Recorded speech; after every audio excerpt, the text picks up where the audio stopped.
जो loan settlement कराते हैं, सेटलमेंट कराते समय एक बहुत बड़ी गलती कर रहे हैं और उसका खामियाजा इतना ज्यादा लोगों को भुगतना पड़ रहा है।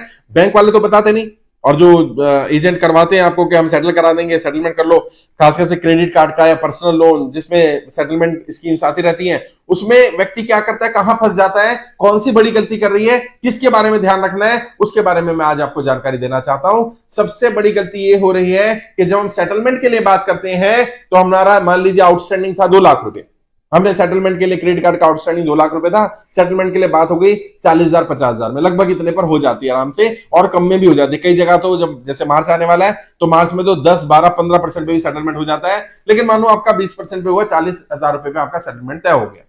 अब आपको 40,000 रुपए कैसे भरने चाहिए? आप इस 40,000 की ले लेते हो 2 या 3 इंस्टॉलमेंट, बैंक देता है आराम से, बैंक खुशी खुशी देता है, आप भी खुश जाते हो, अच्छा बहुत बढ़िया हुआ, मैंने इंस्टॉलमेंट मांगी, बैंक ने मुझे इंस्टॉलमेंट दे दी। एक्चुअल में इंस्टॉलमेंट नहीं, ये जाल है।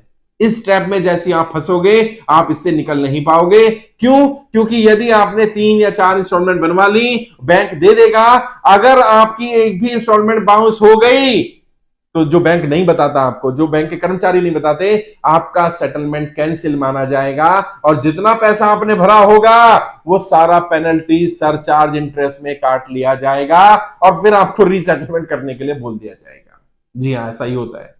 बहुत सारे लोग परेशान हो रहे हैं। उन्होंने कहा कि सर हमने सेटलमेंट के लिए बात करी, 4 इंस्टॉलमेंट की बात हो गई, मैंने 3 दे दी, एक लास्ट इंस्टॉलमेंट नहीं दे पाया, आज वो सेटलमेंट से भी ज्यादा बड़ा अमाउंट खड़ा कर दिया। क्यों? क्योंकि वो जितनी 3 इंस्टॉलमेंट आपने भरी, सेटलमेंट कैंसिल हो गया, क्योंकि वो एग्रीमेंट सेटलमेंट का यही कहता है कि यदि आप पैसा दे रहे हैं तो आप ये सारा पैसा जमा कराएंगे। अगर आपका 1 रुपया भी रह गया तो ये माना जाएगा कि आप डिफॉल्टर हैं और जितना पैसा भी आपने सेटलमेंट के लिए दिया होगा वो सारा सरचार्ज, पेनल्टी, इंटरेस्ट में काट लिया जाएगा और बाकी जो पैसा बचा दोबारा सेटलमेंट के लिए बुलाया जाएगा और आपकी बार ज्यादा अमाउंट देना पड़ेगा। इसलिए क्या करें, जब भी ओटीएस स्कीम ले, इसको वन टाइम सेटलमेंट बोलते हैं ना। क्यों बोला जाता है इसको वन टाइम सेटलमेंट भाई? ओटीएस का क्या मतलब है? वन टाइम सेटलमेंट मतलब फुल एंड फाइनल पेमेंट करके सेटलमेंट कर देना। तो जब भी सेटलमेंट करें सबसे पहला काम क्या करें, कोशिश करें सेटलमेंट अमाउंट को एक साथ दें, उसकी ईएमआई ना बनवाएं। फिर भी अगर मजबूरी हो जाए ईएमआई बनवानी है तो ईएमआई को बाउंस ना होने दें और सेटलमेंट जब भी करें सेटलमेंट लेटर पहले ले लें। सेटलमेंट लेटर में सारी टर्म्स एंड कंडीशंस लिखी होती हैं। कोई बैंक वाला ओरली बात कर रहा है, ओरल बात ना करें। कॉल आएगी, भाई साहब आप सेटलमेंट करा लो, सेटलमेंट स्कीम चल रही है, आपका बहुत कम में हो जाएगा, उसको बोलो कोई बात नहीं, आप मुझे लेटर भेज दो, क्या सेटलमेंट ऑफर आपकी तरफ से है। और कभी भी सेटलमेंट के लिए अपनी तरफ से ऑफर नहीं देना होता। यदि आप ये बोलते हो कि मैं सेटलमेंट करने को तैयार हूं तो बैंक ये माना जाता है कि आप बिल्कुल डिफॉल्टर हैं, आपके पास पैसा है, आप पैसा भरना नहीं चाहते। अब बैंक सेटलमेंट नहीं करेगा और करेगा भी तो बहुत ज्यादा अमाउंट मांगेगा। पहली बात तो बैंक कोशिश करेगा जितना आउटस्टैंडिंग सारा मिल जाए। मान लो 2 लाख है, वो कहे जी चलो 10,000 रुपए कम कर देता हूं मैं आपका, क्योंकि आप ऑफर कर रहे हो। बैंक की तरफ से ऑफर आने दो, अपनी तरफ से ऑफर नहीं करनी। और जब सेटलमेंट स्कीम निकलती है बैंक की, पर्सनल लोन की, क्रेडिट कार्ड की, जितने भी अनसिक्योर्ड लोन होते हैं जनरली वो 25-30% पर सेटल हो जाते हैं, यानी 70-75% तक का भी डिस्काउंट मिल जाता है बैंक की तरफ से ऑफर आने पर।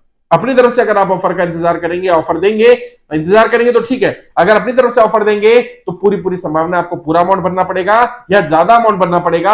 अगर आप चाहते हो कम अमाउंट भरना पड़े या आप अपने हिसाब से सेटलमेंट करें तो बैंक को ऑफर आने दीजिए। जब बैंक की तरफ से ऑफर आएगा, बैंक का व्यक्ति कॉल करेगा, तब उससे सेटलमेंट लेटर मांगिए। और जैसे मैंने बता दिया सेटलमेंट वन टाइम है क्योंकि इसका नाम ओटीएस है। ओटीएस का full form one time settlement. तो वन टाइम सेटलमेंट कर रहे हैं तो मतलब आप as it is one time में पैसा देने को तैयार हैं। अगर आपको लग रहा है मुझे 3 महीने लगने वाले हैं तो बेहतर ये रहेगा 3 महीने बाद सेटलमेंट किया जाए। पैसा लेकर के बैठोगे तो 10-20% और तोड़ लोगे, 10-20% और कम भरना पड़ेगा। यदि पैसा लेकर नहीं बैठोगे और इंस्टॉलमेंट बाउंस हो जाती है तो यकीन मानना आप कुचक्र में फंस जाओगे।